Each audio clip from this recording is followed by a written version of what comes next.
Hello, welcome back to my channel. My name is Emma, also known as Made in the Moment, and today I have a video for you.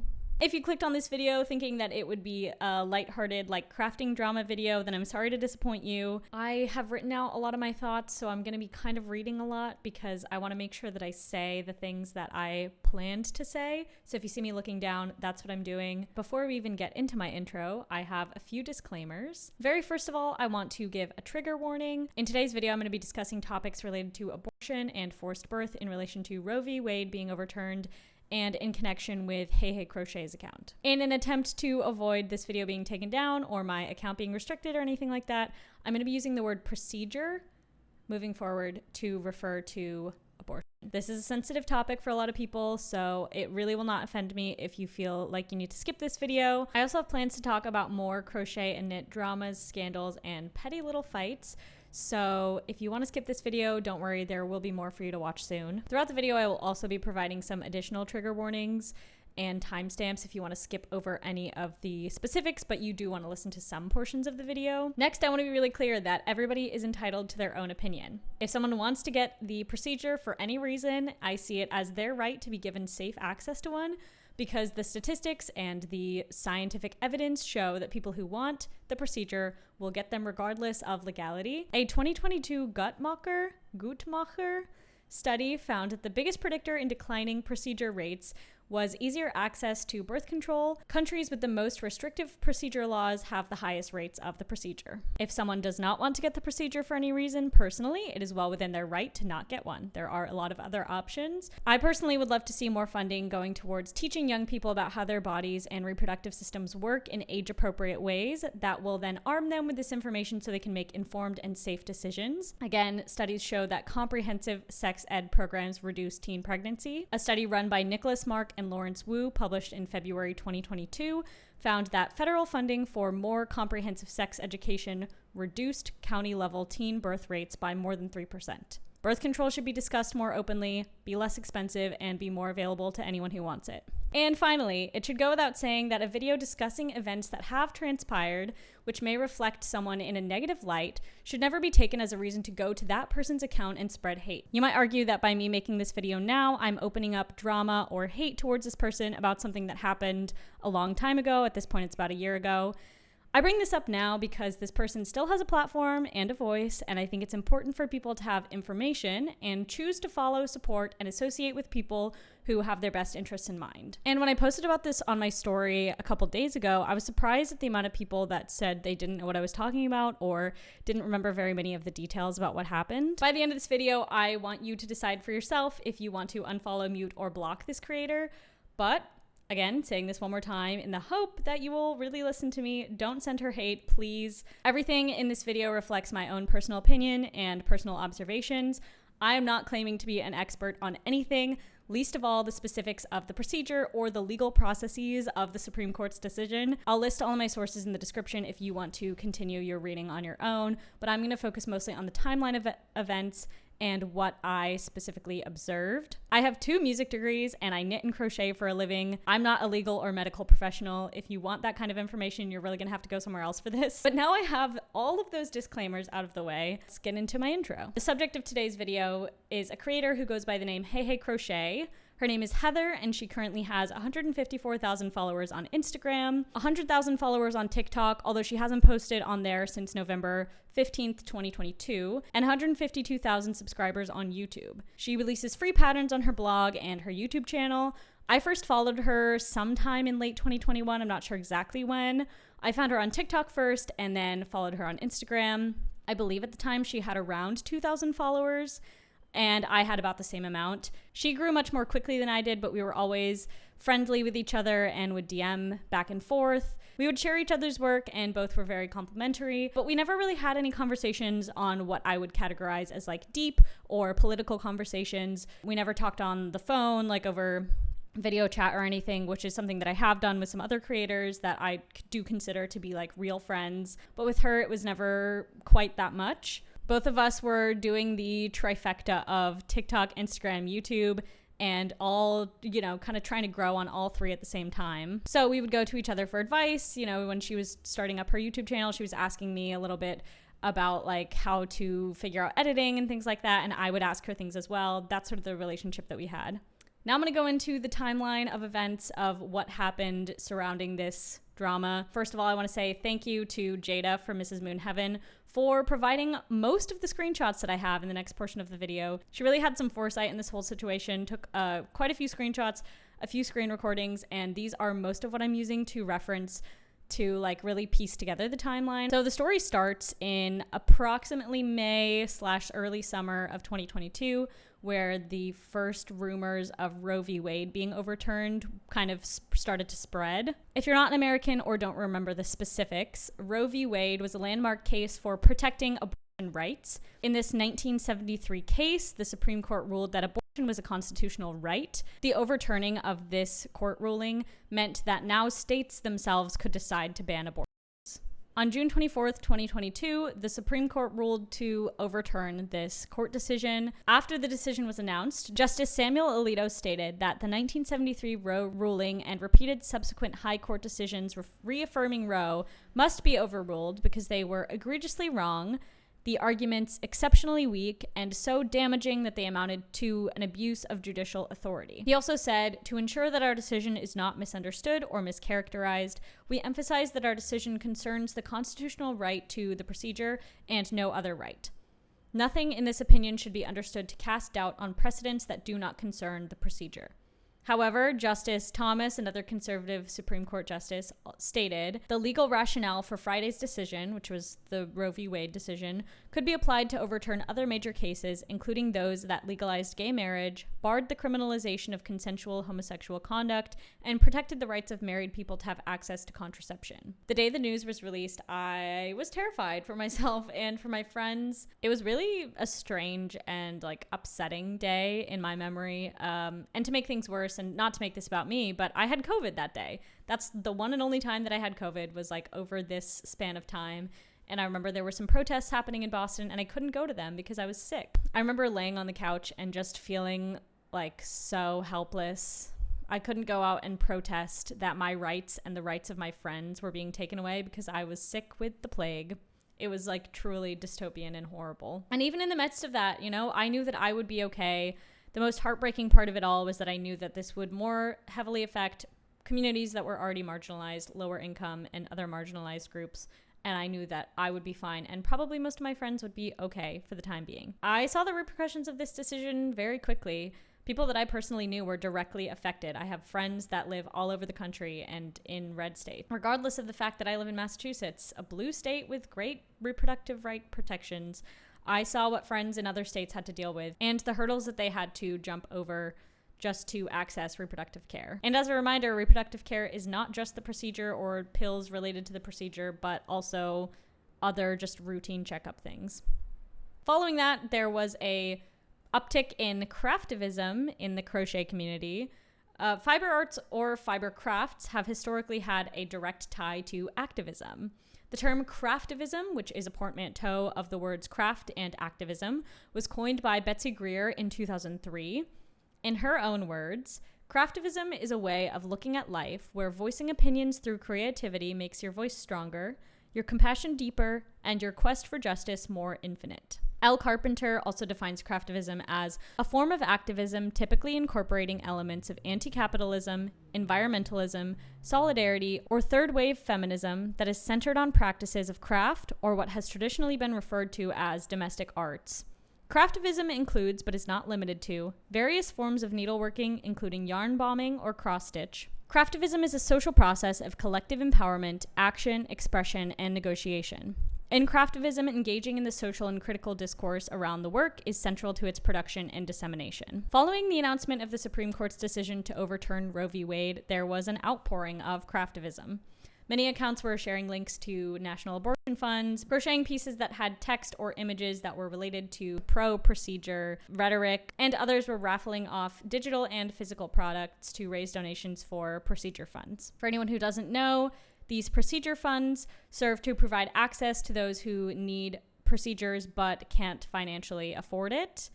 The largest procedure fund is the National Network of Procedure Funds, which builds power with members to remove financial and logistical barriers to the procedure access by centering people who have procedures and organizing at the intersections of racial, economic, and reproductive justice.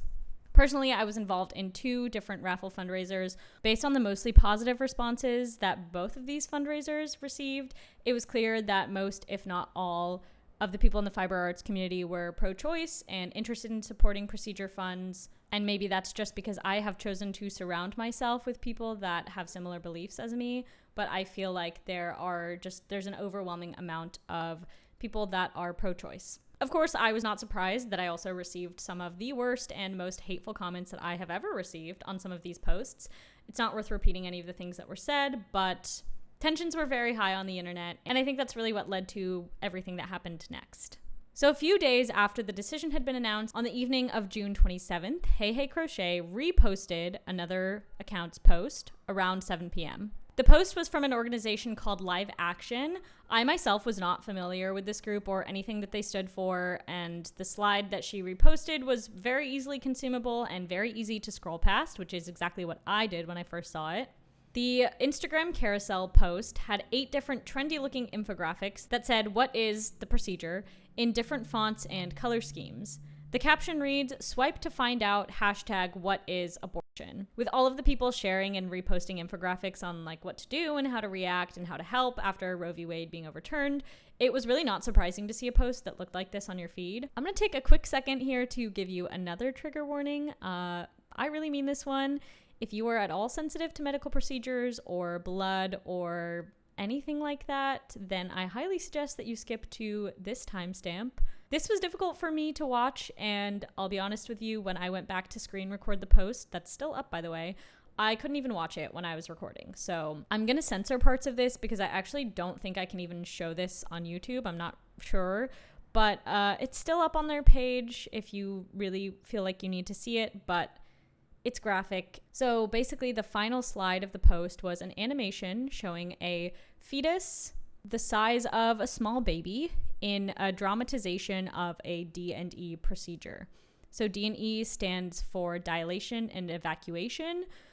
The definition of the procedure is the dilation of the cervix and surgical evacuation of the uterus, potentially including the fetus, placenta, and other tissues, after the first trimester of pregnancy. It is a method of the procedure, as well as a common procedure used after miscarriage to remove all pregnancy. This procedure is generally defined as one that takes place in the 2nd or 3rd trimester of pregnancy, but by some definitions, it's just any procedure that involves removing tissue from the uterus. Some important context to note is that fewer than 10% of procedures in the United States are performed after 13 weeks of gestation, and just over 1% are performed after 21 weeks. So the fetus that is shown in this animation is just too big to be really realistically what's going on. The fetus is shown crying and reacting to what's happening. And again, I'm not a medical expert. I'm just a person who's reading medical journals and summarizing them for you.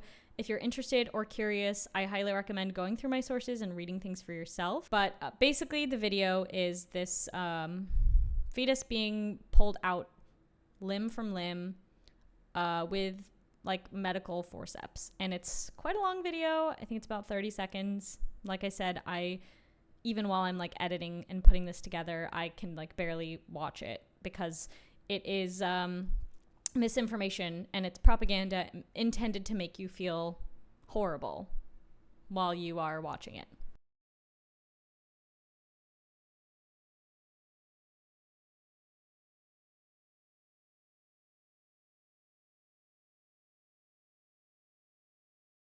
Like I said, I was not familiar with Live Action, so I didn't even click on the post when I first saw it. I didn't scroll at all. It feels very insidious to me the way that was hidden right at the end of all of this kind of Gen Z cutesy graphics all throughout the rest of the post. Live Action is an anti-abortion nonprofit organization. They're known for their undercover videos attempting to expose Planned Parenthood and their social media posts sharing edited videos with misinformation.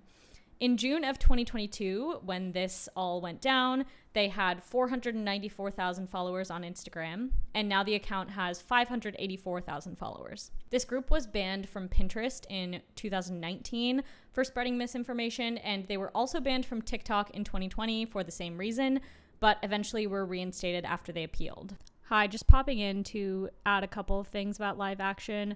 After I'd filmed the initial portion of the video, I was DMing with one of my friends, and they asked me if I had seen some of the other problematic things that live action had done, and I hadn't talked about it in the video, but I feel like it is important to talk about. I never intended for this video to be a deep dive on the pro-life movement, but there are a few more things I want to talk about to just give a little bit more context to why I think this organization is problematic and dangerous. First of all, live action has 3.1 million followers on Facebook. I can't believe I missed this in my initial research, but it makes sense and it's worth mentioning. Facebook is a great platform for spreading misinformation, as are a lot of social medias, but something about Facebook specifically really breeds on there. So that's an important thing to know. And part of the reason why I didn't include some of this in my original script and my original draft was that I really didn't want to have to scroll through and go through all of their posts. I didn't want to do that myself, but I do think it's important for context. So I did end up spending about an hour today scrolling through their Facebook account, which has mostly the same posts as their Instagram, but a few extras and links to articles that live action has on their website as well. Here are some of their recent posts. This one is from 2 days ago. It's just plain text on a background. It just says abortion enables sex trafficking. It has 443 likes and 226 comments and 53 shares. This post from June 28th of this year is same kind of visual thing. It says, "The science is clear. There is not a single doubt that a new, unique, individual life begins at the moment of conception. Our laws exist to protect every human being, not just some of us." This one has 4,000 likes, 765 comments, 1,400 shares. There's no information in this post. It's just text. Just saying the science is clear doesn't mean anything. There's no proof. Another post from July 7th. This says in quotes, "I would never have an abortion, but support a woman's right to have one is equivalent to saying, I would never murder, but support a right to commit it. I would never own a slave, but support a right to slavery. There is no right to destroy the life of an innocent human." This one has 500 likes, 300 comments, and 131 shares. And then a little trigger warning if you're sensitive to discussions of anti-Semitism or the Holocaust. If you are familiar at all with the pro-life or anti-procedure movement, then you are probably already aware of its ties to anti-Semitism. This is, in more recent history, but then also kind of in the past as well. Basically, there's a history of anti-procedure groups drawing comparisons with the horrors of the Holocaust. Here's an article from a website called The New Republic. The title is "The Anti-Abortion Movement is More Conspiracy-Addled Than Ever." Foxman also pointed out the hideous and offensive comparisons anti-procedure groups make to the Holocaust on a regular basis. Whatever one's position on this heart-rending issue, analogizing abortion to the Nazi government's campaign to murder every Jew in the world diminishes the truth of the Holocaust and implies that ordinary women engaging in a lawful act are Nazis. And not surprisingly, live action also shares some of these posts. Here is a post from 2016. The caption reads, "Slavery, the Holocaust, abortion, every human rights injustice devalues and dehumanizes the victim. By convincing the public that African Americans and Jews were not fully human, perpetrators of the Holocaust and slavery sold the lie that these individuals did not deserve protection and human rights. The same lie is being told today by the abortion industry about innocent preborn children who cannot speak nor defend their lives." The caption says, "Every human rights injustice dehumanizes," and the post has 12,000 likes and 7,000 shares. Here is another post that is basically the same thing from 2020. It says, it has a picture of slavery, a picture of a concentration camp, and a very close-up photo of a fetus. The caption says, in quotes at the top, "Not a person," and the caption on the photo says, "We must stop allowing history to repeat itself. It is always wrong to dehumanize and kill innocent people. Hashtag Holocaust Remembrance Day." This post has 26,000 likes, 1.6 1,000 comments and 19,000 shares. Another post from 2020, this is from December 7th, 2020, has a photo of a bunch of the shoes from one of the concentration camps at the top and a bunch of like small baby socks at the bottom. The top says Holocaust, 11 million victims. The bottom reads abortion, 60 million victims. There's no caption on this one. This one has 400 likes, 123 comments, and 258 shares. There's another post from May of 2020 that is a picture of someone holding a sign, I guess at a protest or maybe outside of a Planned Parenthood. I don't have the context of the picture, but the sign says, abortion is healthcare, like the showers at Auschwitz were for hygiene. No caption on this one either. 1,000 likes, 237 comments, 296 shares. And the last one, there is a picture of Adolf Hitler next to a picture of Margaret Sanger, the founder of Planned Parenthood. One side says Adolf Hitler, the other side says Planned Parenthood. The caption, which I'm not going to read in its entirety, says, we're often asked, why do you compare abortion to the Holocaust? And there's a story that's told in the caption. I don't want to read it, but this post is from March 25th, 2021, if you want to go and find it for yourself.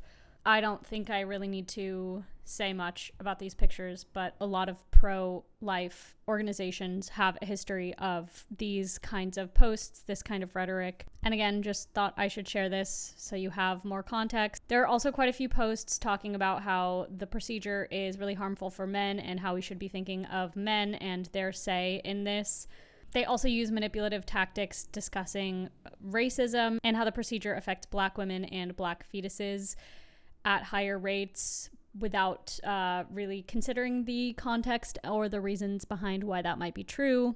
I don't feel like I really need to get into my own thoughts on this because that's not the point of the video. But yeah, dangerous organization. They know what they're doing in spreading this kind of information.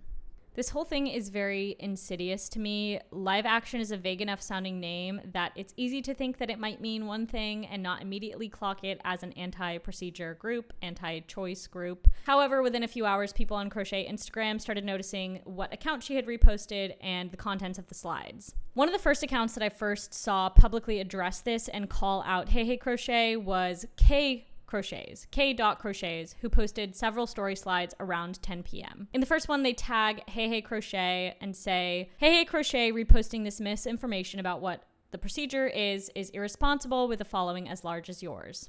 And just so we're all aware, I am and always will be pro-choice. I do not tolerate misinformation being spread. If you would like real information regarding the procedure and related topics, I am always more than happy to provide those. Sources/qualifications, I'm getting my master's in social work with a focus on prenatal populations and birth work.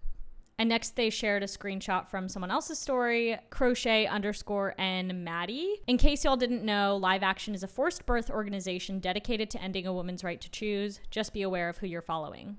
Pretty quickly after K Crochets posted about this, a lot of other people started posting on their stories, expressing a pretty wide range of emotions from disappointment to anger over what had happened. In the span of about an hour, not only were there people talking about it on their stories, but me and my friends were receiving private messages telling us that we should stop following her. They had gone through her followers, noticed that we were following her, knew that we were pro-choice, and had taken the time out of their day to DM us and tell us about this situation. Basically, I hadn't been on my phone for a few hours, and when I had seen the story, I really just didn't think anything of it, and I think a lot of other people had the same reaction. Just seeing that she had reposted that and not knowing the organization wasn't enough to ring the alarm bells for me, and I hadn't been on my phone for a while, so that's why I was still following her. I found it really strange that people were already going about and policing who was following her. While I have made it clear, I hope, that I disagree with her sharing this anti-choice information on her story, and especially things of this graphic and sensitive of a nature with no sort of warning as to what was coming next, I also disagree with the backlash that she received after this. Since she waited about 24 hours to respond after posting this story, people began commenting on her latest Instagram post and latest reel. Again, these comments ranged from mild disappointment to requests for her to address what happened to more aggressive and hateful comments. I don't have any screenshots of what happened on the comments before she turned them off, but I do remember scrolling through and seeing just hundreds and hundreds of them.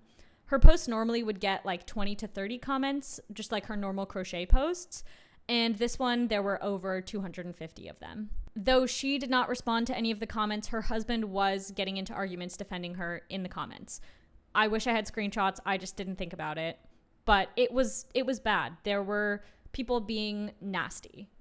And like I said before, there was a very wide range of comments. And while I understand that people were disappointed or angry and that this was a really scary time, it's important to acknowledge that a lot of people commenting really took things too far. While I don't remember the specifics, I do remember how I felt scrolling through the comments, and they weren't even comments on my post, and I disagreed with her. There were people attacking her and calling her just horrible names. She was getting death threats. And those were only the comments that I was seeing publicly. I can't imagine what kinds of messages she was getting in her DMs. A lot of people who were pro-choice were really angry about this decision. They were emotional and extremely volatile, and it felt like there was nowhere to really direct and funnel this negative energy. The people responsible for the court decision, the politicians, were all just too far away and untouchable to really be able to send the hate towards them. And I understand how people may have felt justified in tearing down this creator. I personally think that people took it way too far. It's one thing to believe that someone should be deplatformed or should take a second to think about what they post if they have a large following and there's a certain responsibility there.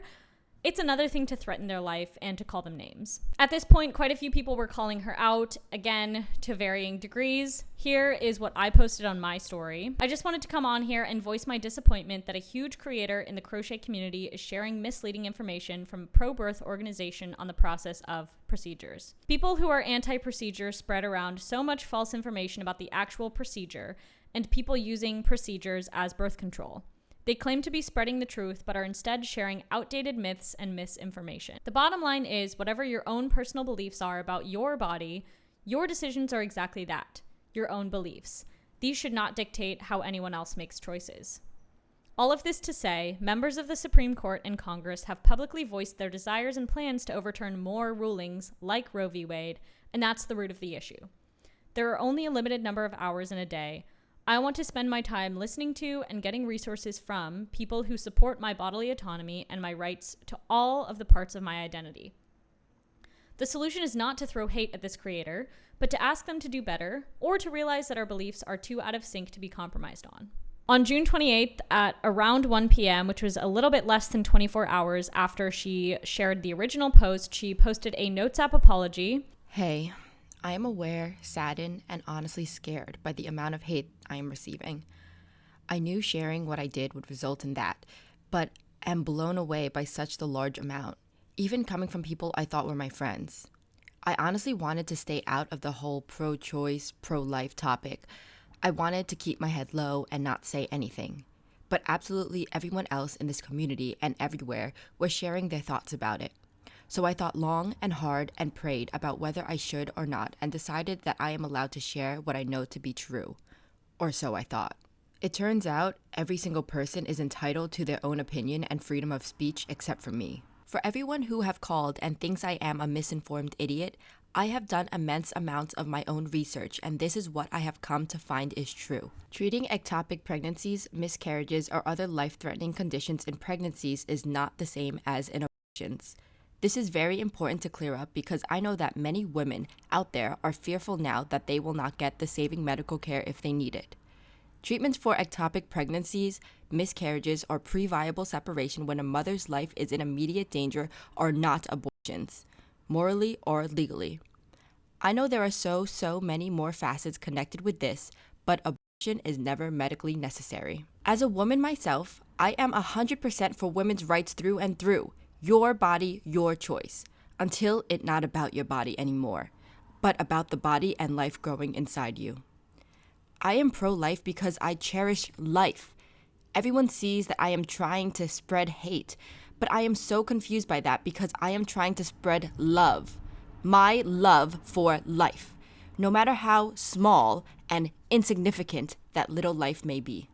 Also, I know many of you may think that I am a coward for not responding to your DMs, but I don't think you understand the overwhelming amount of DMs I have coming in, and I'm sure will continue to flood in after I share this, that it is humanly impossible for me to get back to everyone, and my heart can barely take any more.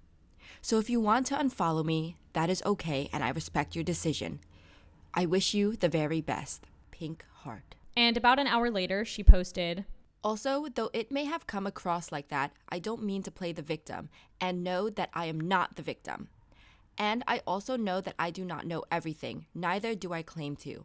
There is so much I do not know, and I do not have all the answers. I was sharing what I know to be true, and what weighs heavy on my heart in these very sad, difficult times. K.Rochets. I just realized I've been saying their username wrong. It's K.Rochets, not K.Crochets. I can't read. Reshared this story again, this time saying, so again with misinformation, ... The procedure is exactly what is used to treat life-threatening pregnancy-related conditions. Procedure is the literal word for the procedure. Sorry. Claiming that it isn't so is blatantly untrue. Those life-saving treatments are exactly what has been banned with the banning of the procedure. Procedure is medically necessary. This does not even touch the fact that the video attached to that post is also completely inaccurate, untrue, and gruesome. Many other creators also shared their thoughts on this apology, with most agreeing that it just wasn't enough. After she reshared the post and made her apology posts, she lost about 8,000 followers. I don't have the exact number, but has since gained all of them back. A few months later, I ended up sending her a message to check in and make sure she was doing okay. While I think that what she did was wrong and harmful to share with a large audience of mostly young people, I don't think she deserved the backlash that she got to the degree that she received it. She responded and told me that she appreciated me reaching out and she was terrified when everything was happening. She received hate comments, death threats, and attacks on her character. I genuinely don't think she was maliciously sharing this post with the intent of misinforming and deceiving her audience. However, that does not give her a free pass to share incorrect misinformation and propaganda with no consequences. I believe that she herself was and possibly still is misinformed about the procedure, and that's what led her to make the decisions that she made. I haven't followed her since when I first unfollowed her last year, and I have not been keeping up with her, so I don't really know what's going on, but that's where we kind of end the story today. The last thing I want to say is that in this country, we have a right to free speech, but the right to free speech does not give you the right to say anything you want without any consequences. Having a large platform or having power in the world does not give you or me or anyone else the right to dictate what another person should do with their body or their life. Like I said in the beginning, I am very, very serious when I say do not send hate to her. Don't police her followers. If you want to share this video with people and, inform them on the situation and allow them to make their own decisions, I think that is appropriate. So the moral of the story here, I think, is that we all probably could be a little bit more careful about what we're sharing online, and don't share anti-choice propaganda on your story because people aren't going to like that, and for good reason.